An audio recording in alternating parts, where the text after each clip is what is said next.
Hi, I'm Jim Pluff. I'm with the Millionaires Cars and Disney collection in St. Ignace, Michigan. We're 4 miles west of St. Ignace on Highway 2, and this is our collection here. Over here in this direction, we have a little different situation here. Most places that you come to are called museums, but I won't let anybody call our place a museum. I like to call it a display because we like to come back here and play. Our emphasis is all on the play of display, and what could be more fun than cars and Disney? I tell everybody when they first come in, if you don't like cars, okay, that's fine with me, but you gotta like some Disney character. And if they tell me they don't like any Disney characters, then I tell them I've only got one more question for them, and that is, do you like ice cream?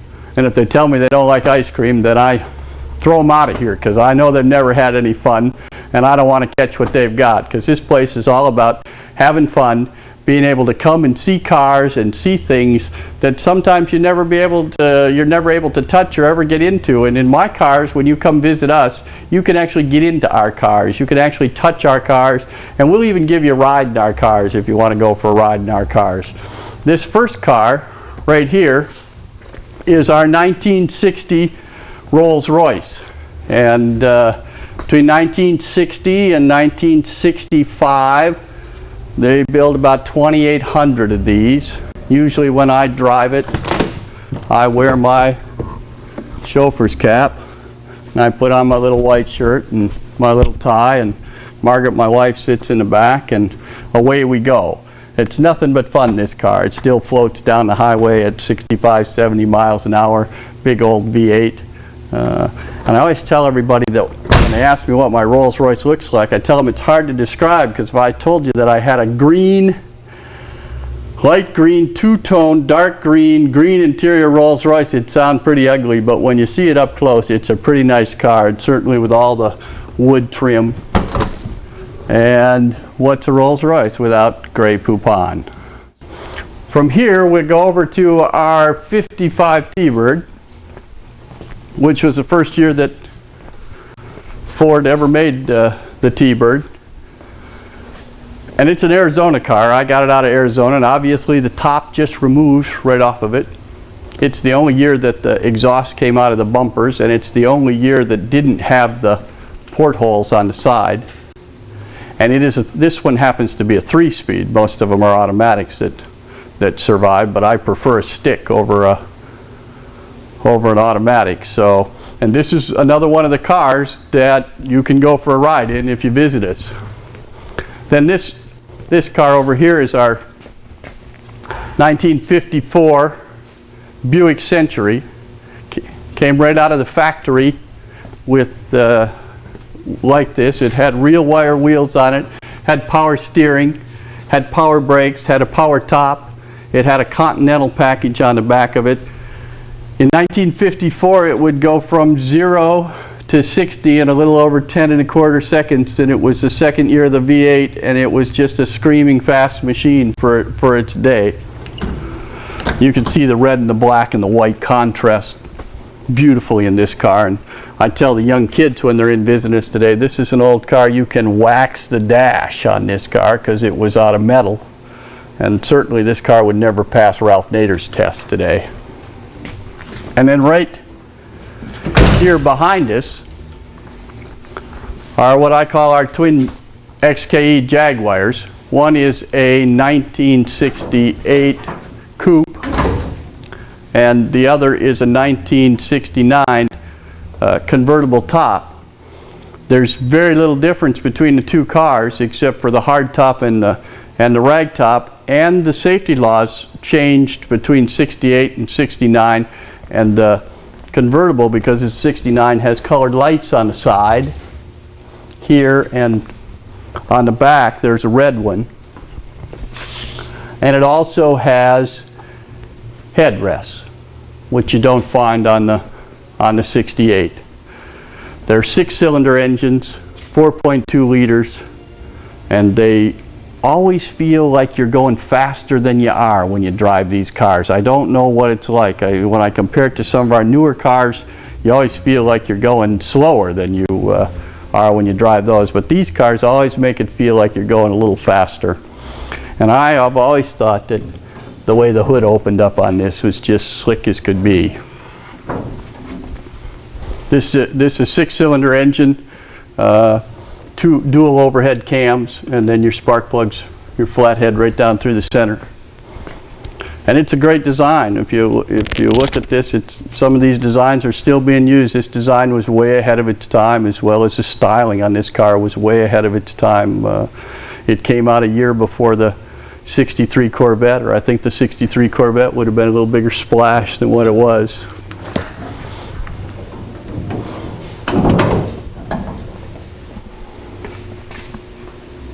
This is our 308 Ferrari. It is a 1984, the first year of the quadra valve Ferrari. If you're old enough to remember Magnum PI and Tom Selleck, this is the same Ferrari that Tom was always trying to get away from Higgins and saying, Higgins, let me have the Ferrari. And the fun thing about Ferraris is one thing, there's just nothing like a Ferrari, but the other thing is how high they rev, how many RPMs you rev when you shift them. They sound like an Indy car. They go vroom, vroom, vroom. And the car, when you shift it, you shift it about 6,500 RPMs.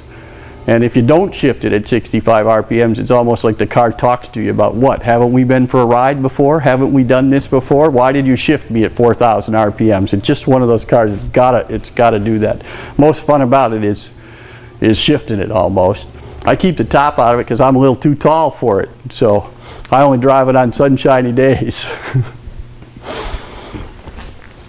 And then these Disney pieces up here, these are part of a storyboard that was originally made by Disney to promote the Atlanta Olympics. And I put them all together here with the pole vaulting and the runner and the hurdles here, because I think if you did that all day, you'd kind of end up like this guy. You'd just want to kick back at the end of the day and take it easy. And then this is a little 944 Porsche Turbo. We've had this car since it was new. I call it our most practical sports car here. At 80 miles an hour, it gets 30 miles a gallon. Of course, it's just a little 4-cylinder engine. And they say the top end speed on it is 100 or 165 miles an hour, but I know this one will do 140 because I've lost my mind a few times and run it up there, but I like this little car. I'm not a true Porsche fan though, because true Porsche fans have air-cooled engines. These are a couple of interesting Disney pieces. Walt Disney was very involved in the war effort in World War II, and these are 2 Red Cross posters that were created by Disney that are actually a set of 4. I've only seen pictures of the set of 4. I've never seen the whole set, so these are the 2 that I have from his World War II promotion of Red Cross. And then this is an old theater poster, and I have it mainly because there were some fun things in it. It says filmed in radiant black and white, and of course back in the 30s that's all they had, and that's just marketing going on. Filmed in black and white was all they could use. And up here at the top it says uncut and uncensored. And back in the 1930s they didn't have to censor much, and they certainly didn't have to cut anything out of it. And then this is our 2000 Prowler. And it is the last year of the Plymouth Prowler. They did make a 2001 and a 2002 Prowler, but it was a Chrysler Prowler because Daimler dropped the Plymouth name in 2000. So this is the last of the Plymouth Prowlers in gray.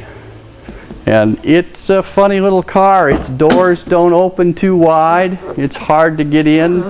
You have to step over the paint when you get in it down here. You kind of step into it like the old Corvettes. And it certainly doesn't have any room for a trunk. About the most space that you can put in this for a trunk is a garment bag in the back end. But it very quickly drops its top and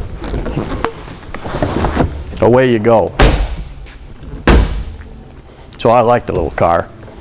And then over here we've got a Dodge Viper. This is a 97 Viper, and this is by far our most popular car for people to take a ride in.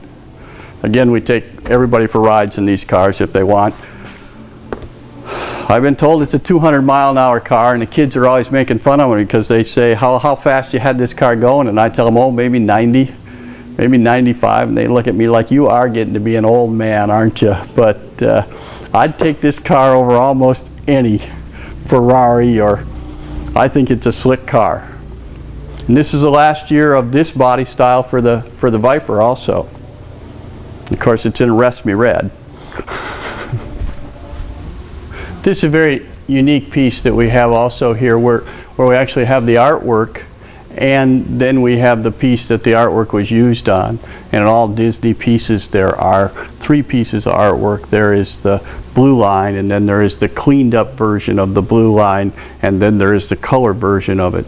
And it's always fun when you can find the actual art, and then from the art find the piece that it went to, and then from there frame it all together and put it all together and have a one-of-a-kind is what it really amounts to.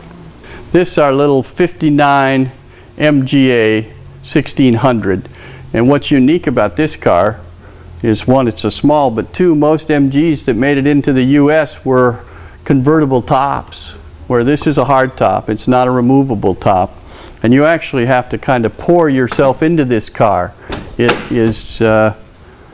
doesn't look like it has a lot of room in there, but I'm 6'2", and if you just sit down, duck yourself in, once you get your head in here, there's enough headroom, and then if you just grab one leg, you grab another leg, pull it in here, and away you go. Now, your elbow may drag on the ground as you're going down the road, but it's a cute little car, and when you drive this car, it certainly turns some heads going down the highway. This is a truck that I got because I like the paint job on it, and I was at an auction and I just raised my hand a few times too many. It has a 302 Ford V8 in it, so it takes off and it flies pretty good, but I use it mostly like a truck on a daily basis. And then over here, this is a 1989 Corvette, and it is the first year of the 6-speed transmission in a Corvette. Okay, what's unique about this Corvette is it's black. It looks all black, but this top is actually a clear top that you can see through, and it just makes it kind of fun because you can see through it at any time at night or during the day, but it makes the car look all black, and I prefer my cars to all look the same color. The story that I've got on this car is that this is the car that I owned when I first started dating my wife, and of course everybody I ever dated before I dated my wife always wanted to borrow one of my cars, and I really didn't want to let them borrow one of my cars, but I knew if I said no, I wasn't going to get kissed on Saturday night. So I knew I had to find a way to say yes and still mean no at the same time. Well, I found that by having stick shifts in all the cars that the girls never could drive stick shifts, and so I never had to let any of them borrow my car. And I'd had this car about 4 weeks, and I'd been dating my wife about 3 weeks, and she showed up at my office one day and said, "Jim, can I borrow the new black Corvette?"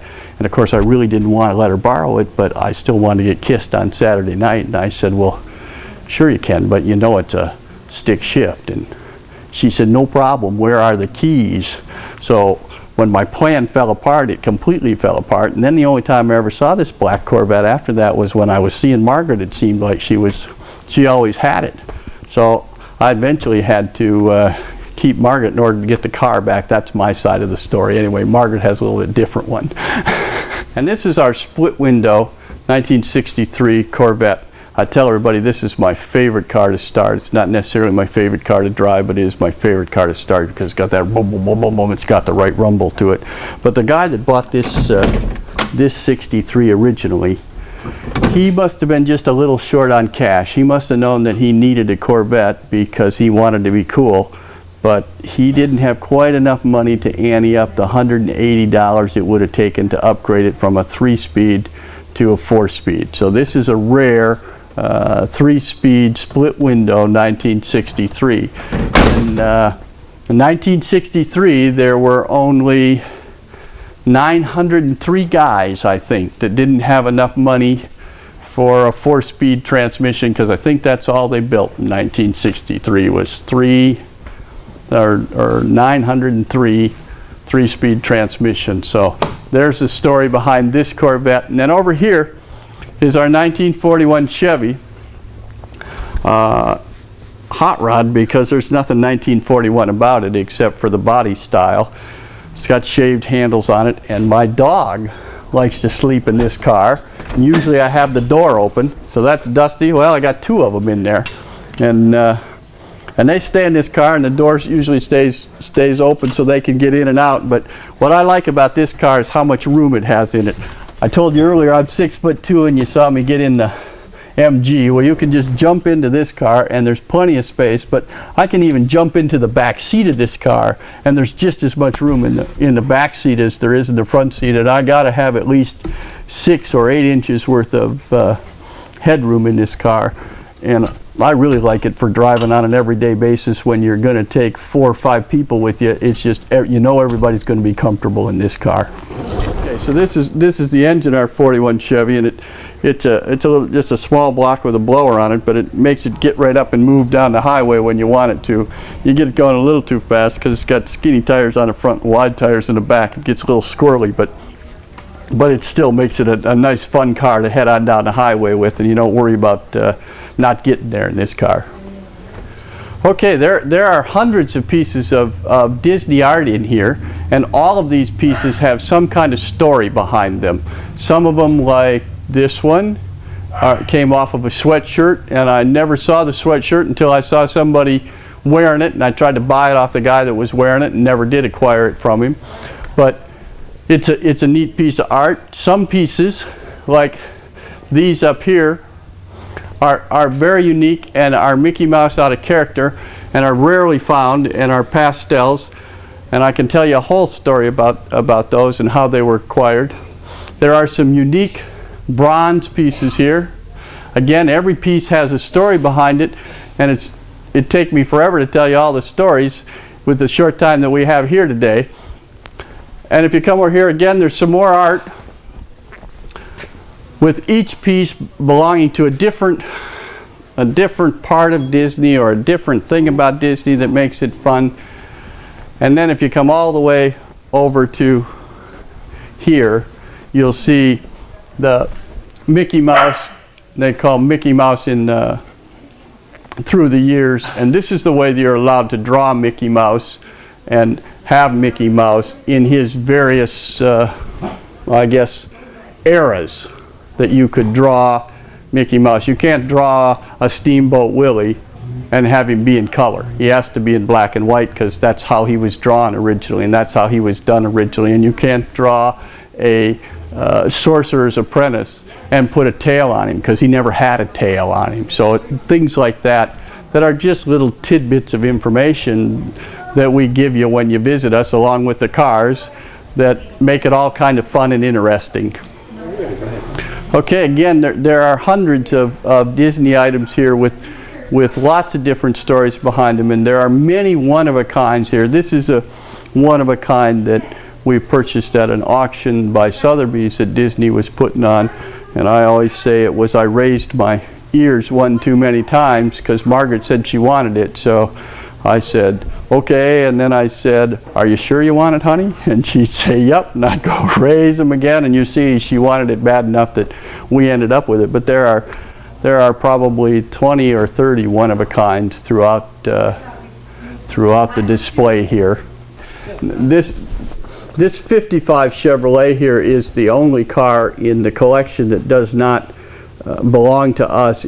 In St. Ignace, we have 2 great car shows each year. We have Antiques on the Bay, and we have our regular car show. Antiques on the Bay is cars 25 years or older that are either original or restored to original condition.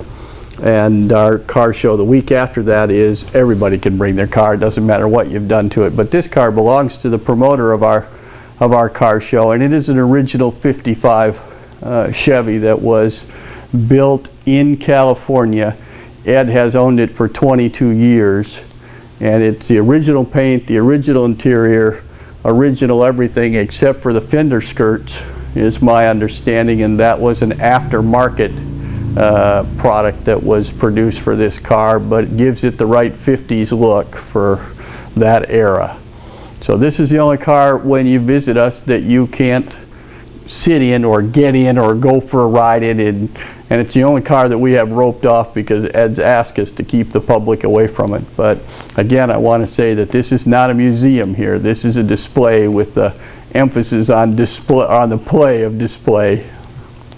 We took a picture of everybody that, well, as many as we could that we could get, and they had nothing but fun when we took them for a ride in it. So we try to make all of our car riders famous.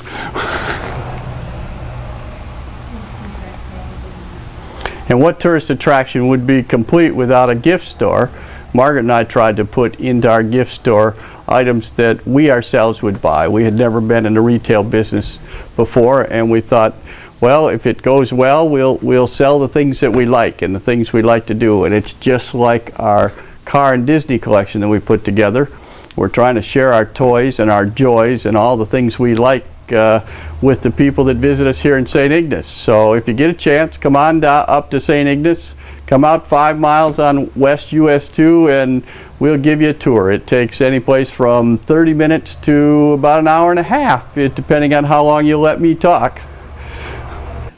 Okay folks, I don't want you to miss this, so I wanted to let you know that we're only open from the middle of May till the end of October. That's our tourist season here. So if you come try to see us in the winter, all you'll see is a sign on the door that says, sorry, we're closed, and we'd hate to miss you, so we'd like you to come in the summertime.